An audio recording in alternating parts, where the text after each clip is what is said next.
Hello everyone. Welcome to For Nurses Preparation YouTube channel. I am Neeraj Kumar Kathal. Today is 8 March 2022 and today's important MCQs for upcoming nursing recruitment exams are: first question, what is the most common client position used for administering the cleansing enema? आपको किसी client में cleansing enema administer करना है, इसके लिए कौन सी position सबसे ज़्यादा दी जाएगी? आपके ऑप्शंस हैं lithotomy position, supine position, prone position या फिर Sims left lateral position.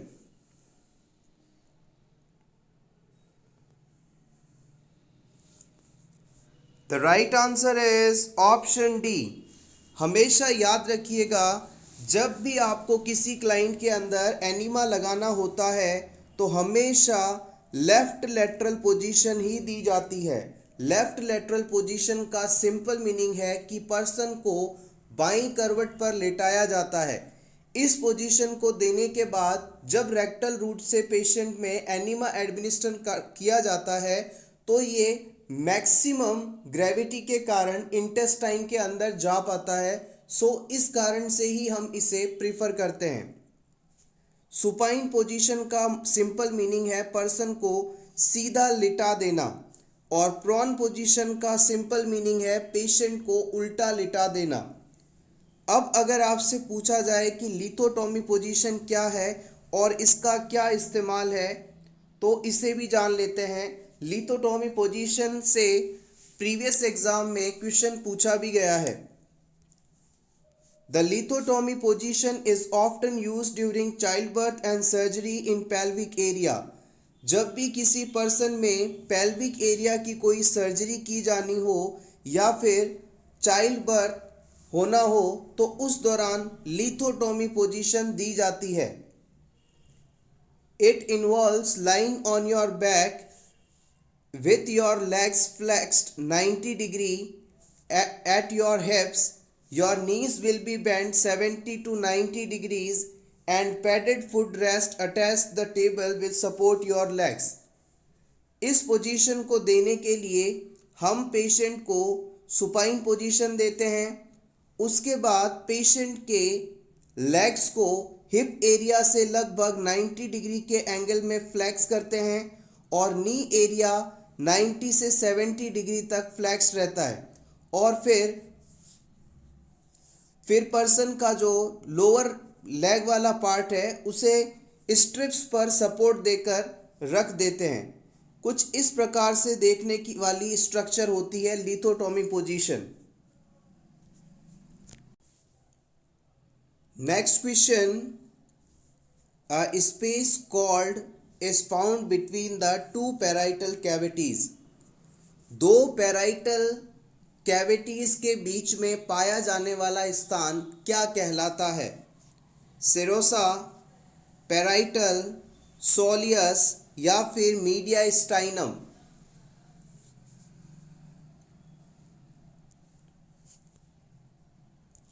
The right answer is option D, mediastinum. देखिए, ये हमारे लंग्स हैं और इन दोनों लंग्स को कवर करती है मेम्ब्रेन, चेस्ट वॉल भी कह सकते हैं आप इसे। अब लंग्स और इस वॉल के बीच का जो स्पेस है, इसमें इस स्पेस को आप प्लूरल कैविटी या प्लूरल स्पेस के नाम से जानते हैं, जो कि इस क्वेश्चन में बताया गया है। तो आपसे पूछा गया था कि यहाँ पर इन दोनों प्लूरल कैविटीज़ के बीच का जो ये स्पेस है इसे आप क्या नाम देंगे? तो इस स्पेस को हम मीडियास्टाइनम के नाम से जानते हैं और इसी जगह पर हमारा हार्ट भी पाया जाता है। सिंपली याद रखिएगा, दो लंग्स के बीच का स्पेस या दो प्लूरल कैविटी के बीच का स्पेस मीडियास्टाइनम कहलाता है और इस जगह पर ही हमारा हार्ट पाया जाता है। Question number 3, The priority nursing intervention for a patient during the immediate post-operative period. Post operative period में सबसे जरूरी नर्सिंग इंटरवेंशन कौन सा माना जाता है? ऑब्जर्विंग फॉर हेमरेज, पेशेंट में कहीं ब्लीडिंग तो नहीं हो रही है, इसे चेक करना। Maintain a patent airway, patient का एयरवे चलता रहे, इसे मेंटेन करना। Record the intake and output, patient में इनटेक कितना हुआ है और आउटपुट कितना हुआ है, इसे रिकॉर्ड करना। या फिर हर 15 मिनट बाद वाइटल साइंस को चेक करना। सर्जरी के बाद पेशेंट जब पोस्ट ऑपरेटिव पीरियड में होता है तो सबसे ज़्यादा ज़रूरी कौन सा ऑप्शन माना जाएगा?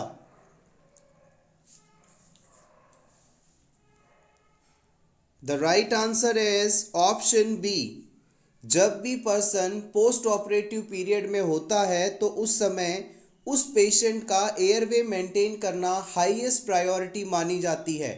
अगर पर्सन का रेस्पिरेशन चल रहा है तो फिर पर्सन के सर्वाइवल की चांसेस सबसे ज़्यादा होते हैं।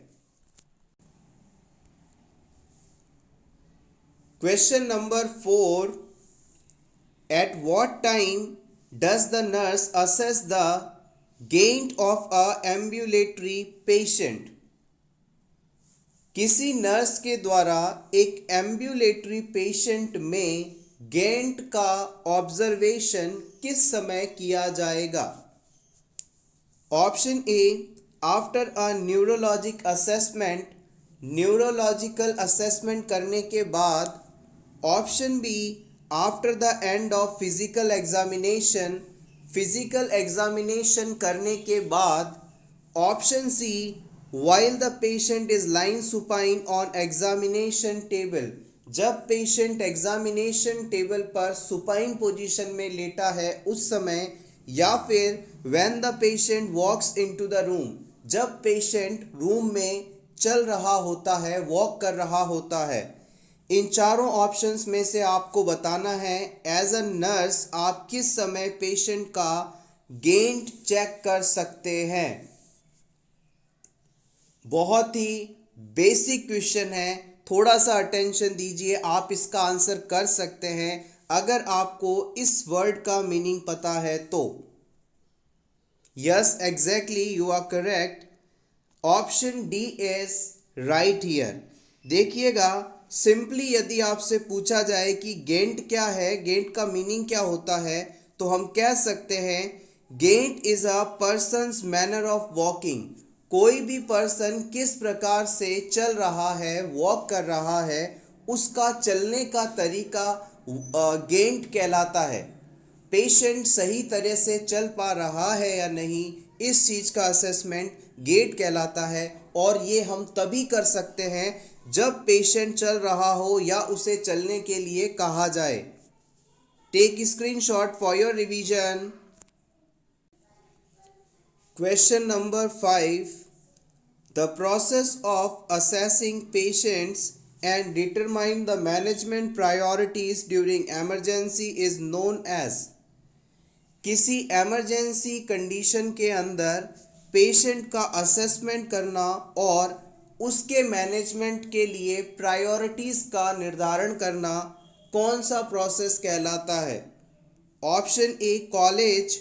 Option B, lavage. Option C, labelling. Option D, triage.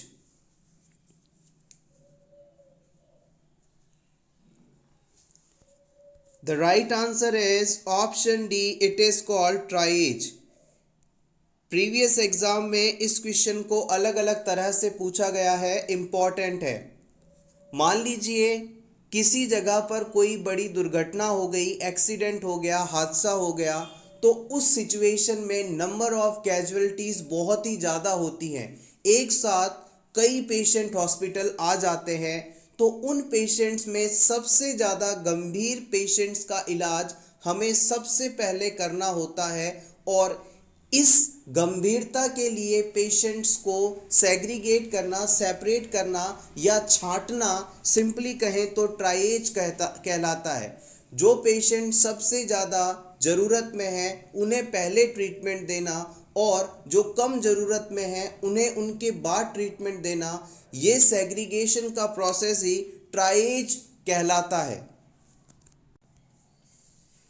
Next question, a 24 years old female is admitted to emergency for confusion. This patient has a history of myeloma, diagnosis, constipation, intense abdominal pain, polyuria. Which of the following would you most likely suspect? एक 24 साल की female confusion की complain के साथ emergency department में admit होती है और इस फीमेल को माइलोमा की हिस्ट्री भी है। आपको बताना है कि इन चारों ऑप्शंस में से किस कंडीशन के कारण इस पेशेंट में confusion, constipation, intense abdominal pain और पॉलीयूरिया जैसी फाइंडिंग्स देखने को मिल रही है। ऑप्शन ए डाइवर्टिक्यूलोसिस के कारण, हाइपरकैल्सीमिया के कारण, हाइपोकैल्सीमिया के कारण या फिर इरिटेबल बाउल सिंड्रोम के कारण।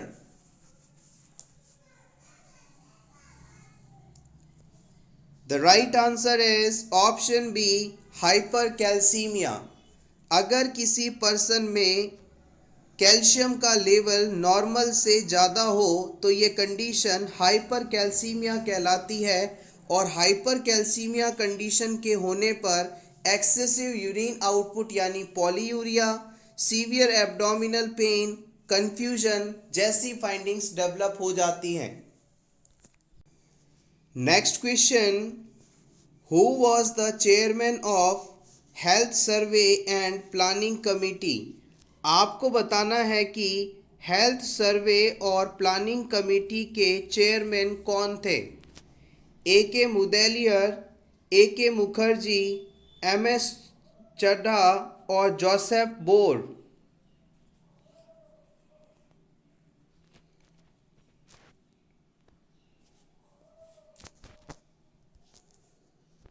The right answer is option A. Health survey और प्लानिंग कमेटी के चेयरमैन थे ए के मुदेलियर। एग्ज़ाम पॉइंट ऑफ व्यू से बोर कमेटी भी बहुत ही इम्पॉर्टेंट है, अक्सर यहाँ से भी क्वेश्चंस पूछे जाते हैं। Question number 8, primary health centre covers a population of. आपको बताना है कि किसी एरिया में प्राइमरी हेल्थ सेंटर को ओपन करने के लिए कितनी पॉपुलेशन होनी ज़रूरी है।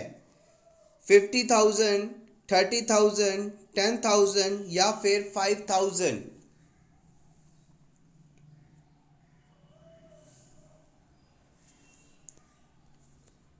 The right answer is option B, 30,000। आइए इसके बारे में जान लें। Under the National Health Mission, primary health centers are established to cover a population of 30,000 in plain areas and 20,000 in hilly, tribal and desert areas. अगर हमें PSC open करना है तो प्लेन एरियाज़ में, मैदानी क्षेत्रों में, समतल क्षेत्रों में 30,000 की आबादी हो तब एक पीएससी ओपन की जाती है। अगर किसी हिली यानी पहाड़ी, ट्राइबल यानी जनजातीय क्षेत्र और डेजर्ट एरिया में, रेगिस्तानी क्षेत्रों में अगर हमें पीएससी ओपन करनी है तो उसके लिए मिनिमम पॉपुलेशन 20,000 होनी चाहिए। याद रखिएगा, 20,000 and 30,000 minimum population to open a primary health centre. Next question, a table that shows how often different scores appears in set of scores। किसी जगह पर अलग अलग स्कोर्स लिखे हुए हैं, वो स्कोर उस जगह पर कितनी बार आए हैं, एक नंबर कितनी बार रिपीट हुआ है, इसकी अगर एक टेबल बना दी जाए तो ये टेबल किस नाम से जानी जाएगी। नॉर्मल कर्व, पॉलीगॉन, हिस्टोग्राम या distribution. The right answer is option D. इसे हम डिस्ट्रीब्यूशन टेबल के नाम से जानते हैं। किसी पेपर पर कोई नंबर कितनी बार लिखा गया है इसे शो करने के लिए जो टेबल बनाई जाती है उसे हम डिस्ट्रीब्यूशन के नाम से जानते हैं। Question number 11। A 42 years old unconscious patient is brought to casualty following a road traffic accident. His blood pressure was 80 by 60 mm of Hg. What you will do first? किसी 42 साल के पर्सन का accident हुआ है और वो unconscious state में hospital लाया जाता है। इस पेशेंट का बीपी चेक करने पर आपको 80 बाई 60 mm ऑफ Hg मिलता है। इस सिचुएशन में आप सबसे पहले क्या करेंगे? Protect the airway, infuse 2 litre of crystalloid solution, order for CT scan of head, start vasopressor. कौन सा इंटरवेंशन इस सिचुएशन में सबसे पहले किया जाएगा?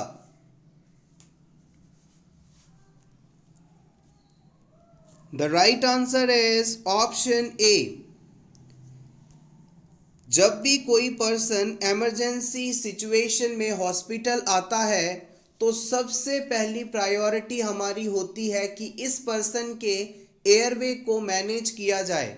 अगर पर्सन का रेस्पिरेशन चलता रहेगा, उसका एयरवे पेटेंट रहेगा, तो यहाँ पर इस पेशेंट के सर्वाइवल के चांस बढ़ जाएंगे। तो हमेशा याद रखें, अगर पेशेंट की सांसें चलती रहेंगी, ऑक्सीजन डिलीवर होती रहेगी, तो पेशेंट का सर्वाइवल हो पाएगा। अगर रेस्पिरेशन प्रॉपर नहीं हुआ तो वहाँ पर पेशेंट के डेथ होने की संभावना सबसे ज़्यादा होगी। इसलिए प्रायोरिटी वाइज आप एयरवे को पेटेंट करेंगे। Question number 12। The nurse should check the prescription how many times before administering the medicine to the patient.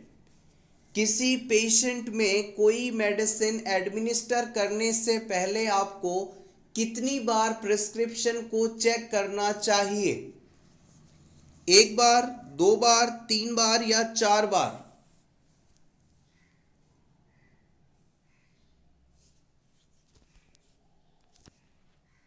The right answer is option C, 3 times.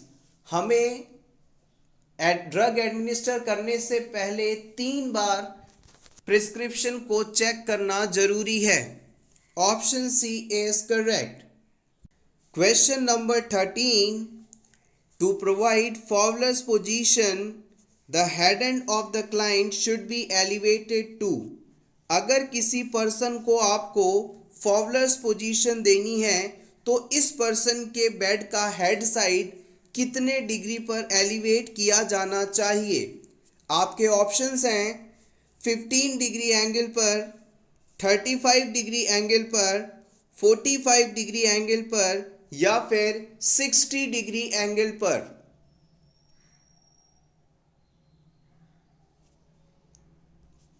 The right answer is option सी।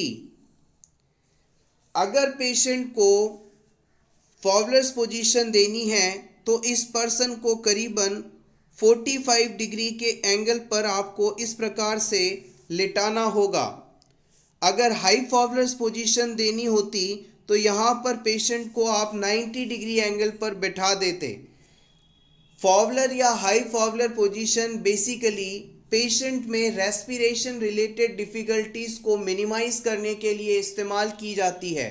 जब भी हम patient को high Fowler या Fowler position में लाते हैं तो उनके lungs को एक्सपेंड करने के लिए प्रॉपर स्पेस मिल जाता है और पेशेंट मैक्सिमम एयर को इनहेल कर पाता है, और मैक्सिमम एयर इनहेल होने के साथ ही पेशेंट में रेस्पिरेशन रिलेटेड डिफ़िकल्टीज़ काफ़ी हद तक ठीक हो जाती हैं।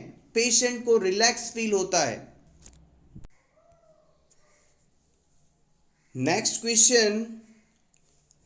A new mother has some question about PKU. Which of the following statement made by the nurse is not correct regarding PKU?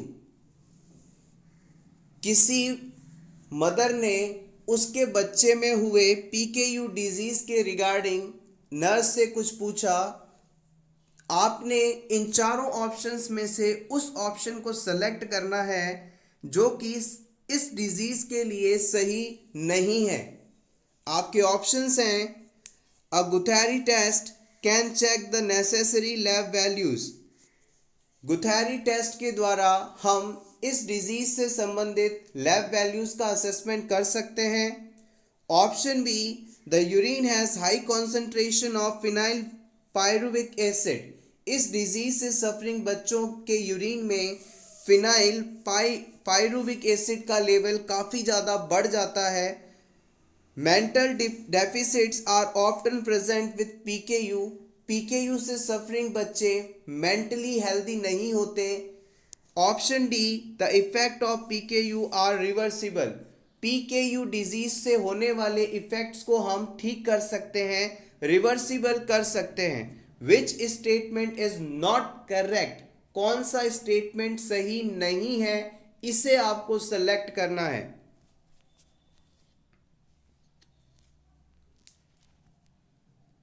The right answer is option D.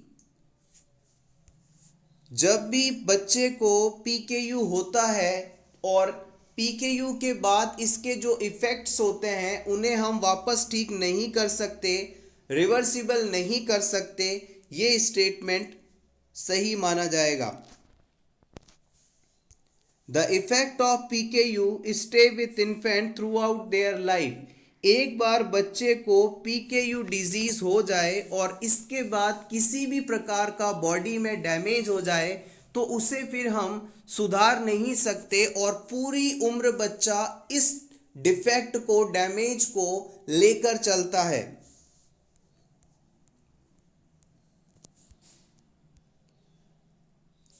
Phenylketonuria, also called PKU, it is a rare inherited disorder that causes an amino acid called phenylalanine to build up into the body.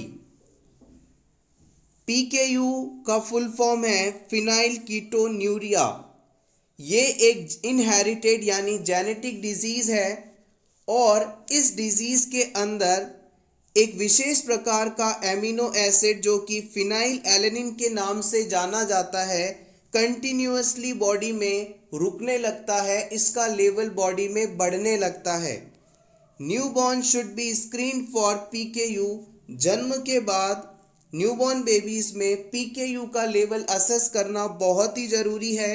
Untreated phenylketonuria can lead to brain damage, intellectual disabilities, behavioural symptoms और seizure. अगर बच्चे में फिनाइलकीटोन्यूरिया condition है और उसका treatment नहीं करवाया जाता तो इस प्रकार की सिचुएशन में बच्चे में ब्रेन डैमेज हो सकता है, बच्चे की इंटेलेक्चुअल कैपेसिटीज़ कम हो सकती हैं, बच्चे में बिहेवियरल चेंजेस आ सकते हैं, सीजर्स आ सकते हैं। इस प्रकार से कई सारी एबनॉर्मलिटीज़ बच्चा फ्यूचर में फेस कर सकता है।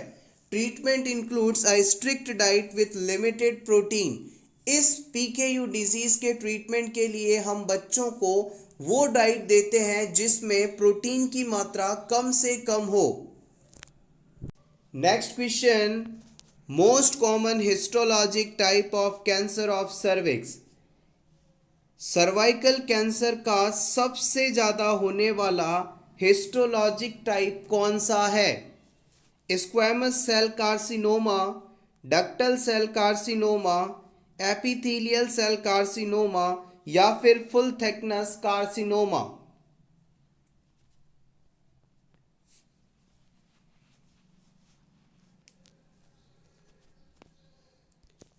The right answer is option A, squamous cell carcinoma. ये क्वेश्चन प्रीवियस एग्जाम में कई बार पूछा भी गया है, याद रखिएगा। सर्वाइकल कैंसर का मोस्ट कॉमन हिस्टोलॉजिकल टाइप होता है squamous cell carcinoma. Next question, best method for assessing respiration in non responsive person. किसी नॉन रेस्पॉन्सिव पर्सन में रेस्पिरेशन के असेसमेंट का बेस्ट मेथड कौन सा है, इसे आपको बताना है। Option A, put hand in front of nose. Option B, look, listen and feel. Option C, put the hand on chest. Option D, hear heartbeat.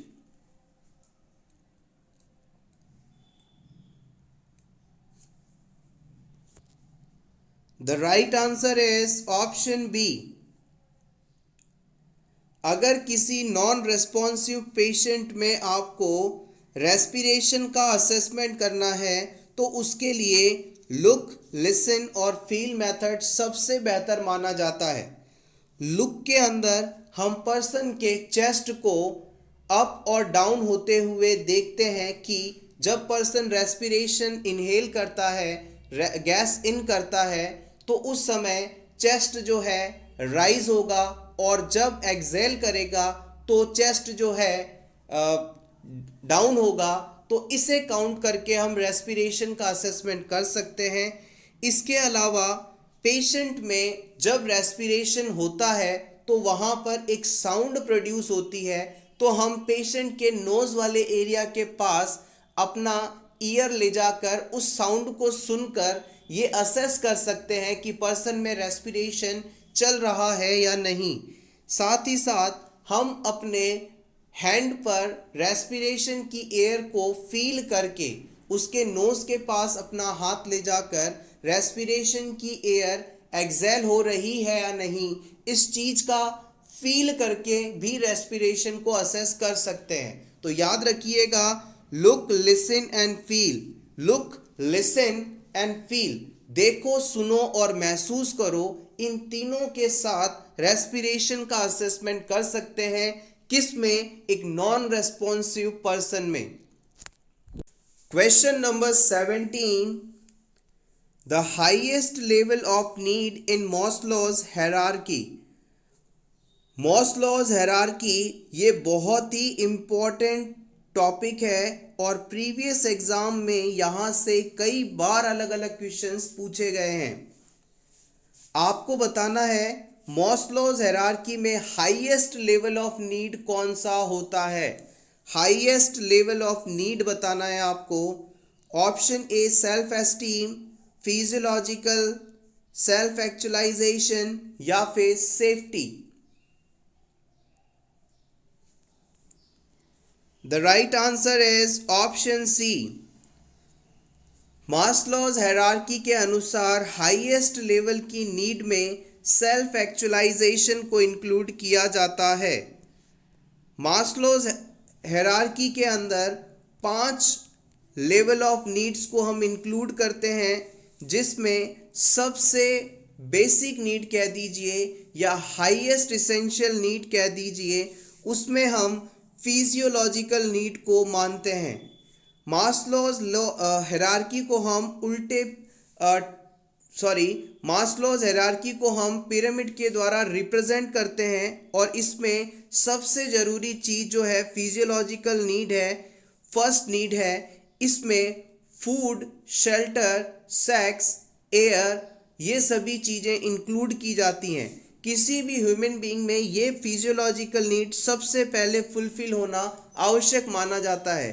जैसे ही पर्सन की ये फिजियोलॉजिकल नीड्स कंप्लीट होती है, पर्सन सेकेंड लेवल में migrate हो जाता है और वहाँ पर सेफ्टी नीड्स आती हैं। सेफ्टी नीड्स के फुलफिल होने के बाद पर्सन को third level of hierarchy need में लव एंड बिलोंगिंग्स की आवश्यकता लगती है और उसके फुलफिल होने के बाद में पर्सन की एस्टीम नीड्स आती हैं और फाइनली सेल्फ एक्चुअलाइजेशन नीड्स होती हैं, जिसमें पर्सन क्यों इस जीवन में आया है उस चीज़ के बारे में सोचने लगता है, अपने आप को सुपीरियर बनाने महसूस करने लगता है। This is all the Maslow's hierarchy of needs. आप चाहें तो इसका स्क्रीनशॉट ले सकते हैं, इम्पॉर्टेंट है ये। Question number 18. What is true regarding H. pylori infection? H. pylori infection के लिए कौन सा ऑप्शन सही है? It is a bacteria, it is a toxin producing microbe, it is a rotavirus, it is a immunoglobulin. H. pylori means Helicobacter pylori. The right answer is option A. Helicobacter pylori infection होने के कारण person में peptic ulcers develop होते हैं। हम कह सकते हैं H. pylori एक प्रकार का बैक्टीरिया है और पेप्टिक अल्सर के लिए सबसे बड़ा कारण भी यही बैक्टीरिया माना जाता है। Question number 19. Catgut is made from. आपको बताना है कि कैटगट किसके द्वारा बनता है? Gut of cat, gut of horse, gut of sheep, gut of camel.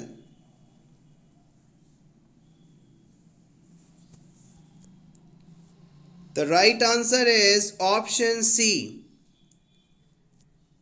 अगर आपसे पूछा जाता है कि कैटगट किससे मिलकर बनता है तो आप बताएंगे ये गट ऑफ शिप से बनता है। कैटगट एक सूचर मटेरियल है जो कि स्टिचेस लगाने में इस्तेमाल किया जाता है और ये गट ऑफ शिप से बनता है, यानी शिप की इंटेस्टाइन से बनता है। भेड़ की आंतों से मिलकर बना हुआ ये सूचर मटेरियल होता है। Question number 20, last question of this video. In a general ward the ratio of nurse patient should be. किसी हॉस्पिटल के जनरल वार्ड के अंदर नर्स पेशेंट रेशियो कितना होना चाहिए, यानी कि कितने पेशेंट्स पर एक नर्स होनी चाहिए, ये आपको बताना है। 1:3, 1:10, 1:6 या 1:1. The right answer is option A, 1:3. आइए इसके बारे में और जान लें। As per Indian nursing council norm, the nurse patient ratio should be 1:3 for general wards in medical colleges, 1:5 for district hospitals, 1 in each clinic room of OPD, 1:1 in ICUs, CCUs and other critical areas. Indian nursing council के नियमों के अनुसार किसी medical college वाले hospital में general ward के अंदर 3 patients को संभालने के लिए एक नर्स होनी चाहिए, यानी इस तरह के हॉस्पिटल्स में 1:3 का रेशो होना चाहिए। अगर किसी डिस्ट्रिक्ट लेवल के हॉस्पिटल की बात की जाए तो यहाँ पर 5 पेशेंट्स पर एक नर्स का होना ज़रूरी है, 1:5 का रेशो ज़रूरी है। इसके अलावा क्लिनिक रूम OPD के अंदर एक नर्स होनी चाहिए।